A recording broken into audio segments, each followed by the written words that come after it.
If anyone has played Sonic Colors Ultimate when it first came out back in 2021, then you know about the countless bugs that have plagued the game at launch. Since then, there have been many YouTube videos that have talked about the bugs and glitches, but that's not what I'm here for today. I'm here to answer the question if the game is worth picking up in 2026. So let's just jump right in. As soon as you boot up the game, you are greeted with a title screen that looks like shit. I understand why it was like this for the Wii, but I'm looking at it from a modern console generation that are capable of running games at 4K 60 FPS. In this case, I'm running it on the Xbox Series console, which runs the Xbox version of the game. Same thing applies with the PS5 since they didn't make PS5 or Xbox Series versions of the game, which makes sense because this is a Wii game. There's no possible way this game can't run 60 FPS on a modern console.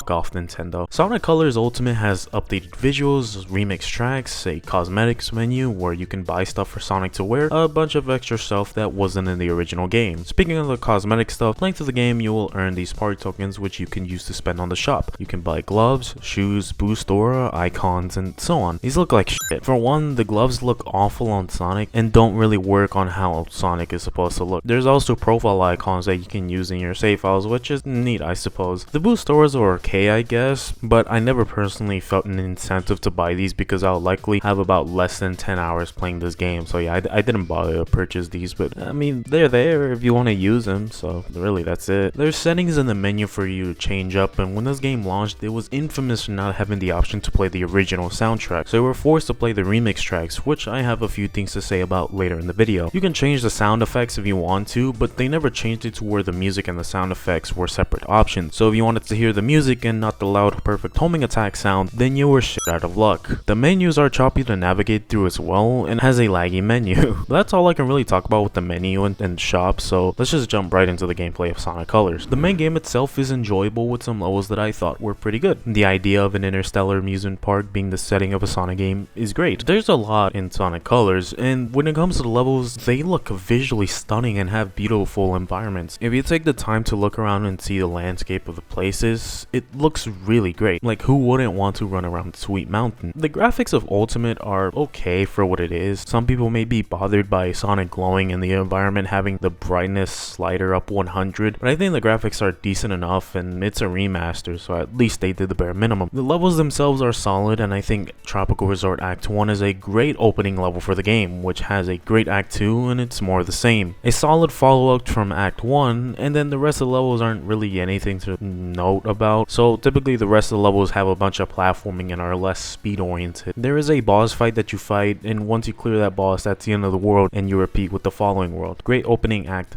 good second act, random shit for the next few levels, and the boss. But the thing is, these bosses are like short as all hell, like the Ferris wheel, and then you have this like clown jester thing for Sweet Mountain and Aquarium Park, and they're also reskinned, so that's cool, I guess. With the gameplay, you spend a lot more time in 2D rather than in 3D. It feels like the game should be a 2D game with some 3D thrown in for spectacle. I don't mind 2D in video games, but when it's nearly the entire game, it can be a slog to get through because these levels, instead of going fast and dodging stuff, you're waiting for platforms like Super Mario. In Ultimate, they barely modified the controls, like LB and RB don't have a quick step input, LT or RT aren't given a drift button, and instead the game lets you use it when it wants you to, so you don't really feel full control. When quick stepping, you use the analog stick instead of LB and RB, only when the game tells you to. Otherwise, LB and RB just don't really work here. I get why they did it for the Wii and that being it was playable on a Wii remote, but I'm using an Xbox controller here and you really only use these buttons. Also, the default controls set the boost to the B button instead of X, which was strange. That aside, let's move on to the levels. Some of the levels here are pretty good, like Planet Wisp Act 1,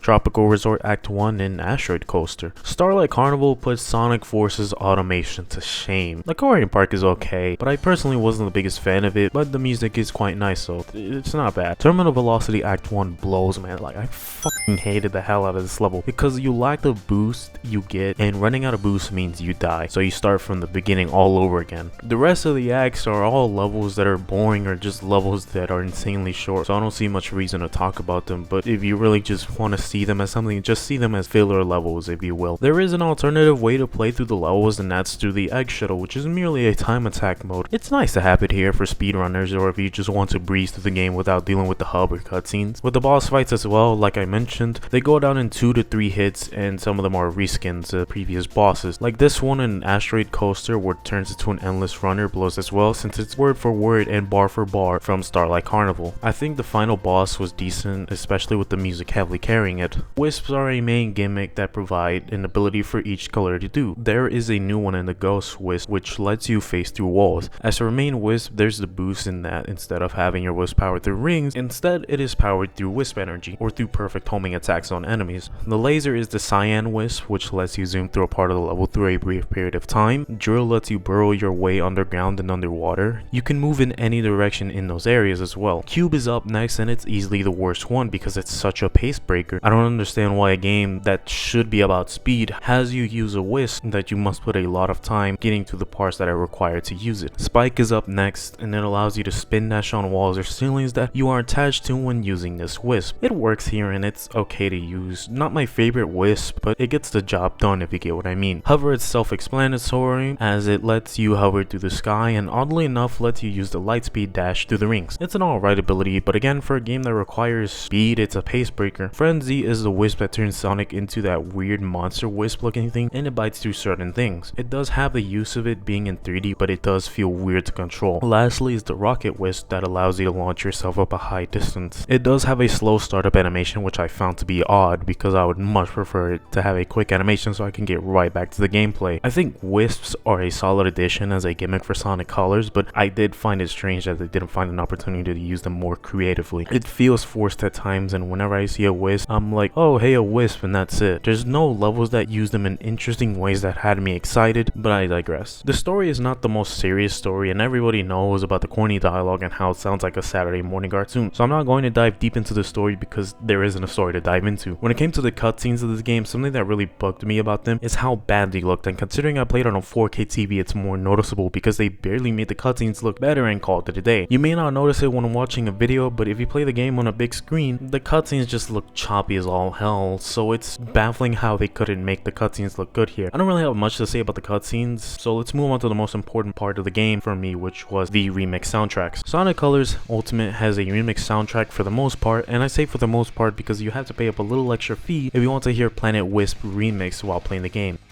Why? This is a fucking remaster. What do you mean I can't listen to Planet Wisp without paying $5? They didn't even bother to make it free despite all the bugs and shit, so make your money, Sega, I suppose. The Planet Wisp bullshit aside, the remix soundtrack is decent. Like, some of the tracks are straight up not good, and that's pretty much Tropical Resort as a whole. Like, the piano kills it compared to the Wii version, and it just pales in comparison.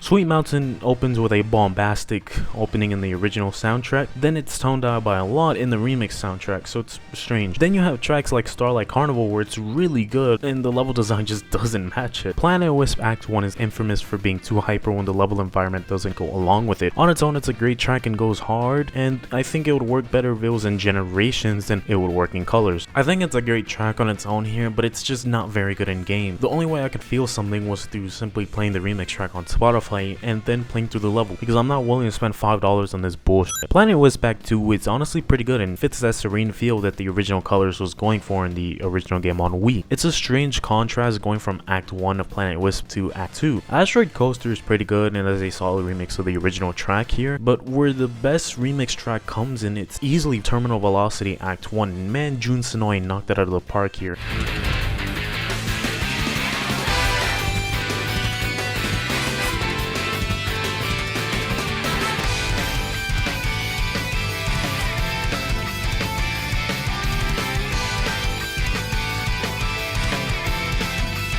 It truly matches the level, albeit sucking thanks to the bullshit boost limitations and this purple bitch here as well. The music is great, and I love Terminal Velocity Act 1's music. But overall, the remixed soundtrack is okay, and it's kind of all over the place. Like, I don't hate it, I don't love it, but it's decent at best for me. There's some tracks I really like, and some tracks I just thought were straight dog shit, but I digress. Overall, Sonic Colors is a decent game on its own, but Ultimate on the other hand is a mediocre port of it. If I'm being honest, I only recommend getting this game if it's on sale, video, or if you find a discounted copy of the game physically. If you do have a PC, you can either get Ultimate and mod it, or play the Wii version through Dolphin. Again, Colors is a decent game with its own charm, and I enjoyed playing through some parts of the game, but that's all I have to say. So if you made it this far, I appreciate you watching it to the end, and hey, why not subscribe to the channels for more videos just like this one. Until then, as always, enjoy yourselves and have a good one.